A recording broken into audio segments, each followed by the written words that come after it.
I can't say it's a benefit or not. It's something I do. I mean, when I had the season done at the Signature, they wanted at least one play that had never been done anywhere, a premiere. And so that was the last play, and I hadn't been able to think of it. And I remembered that when I was living in New Hampshire, I'd worked on this thing, and I'd gotten about 18 pages of it, and I couldn't finish it. But for some reason, I kept thinking about it, so I sent for it out of my archives again, and I read it, and I said, I like it a lot, but I still don't know what to do with it.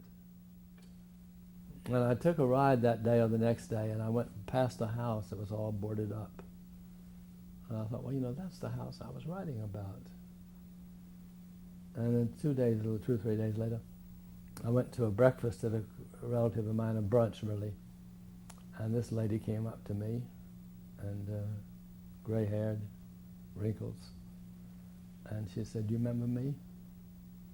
And I lied. I said, "Yes, I do," but I didn't remember at all.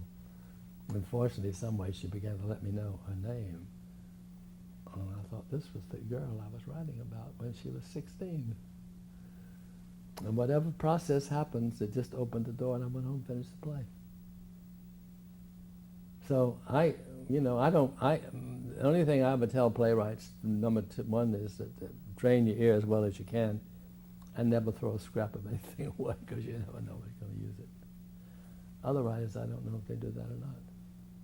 But it hasn't happened to me often, but once in a while it does. And then, of course, since I often rework my material for another medium, that's revisiting too, in a way.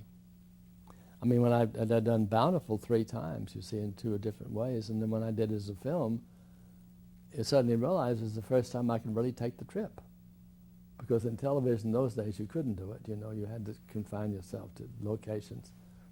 And in the theater we certainly couldn't do it. But here on film I could, go the distance.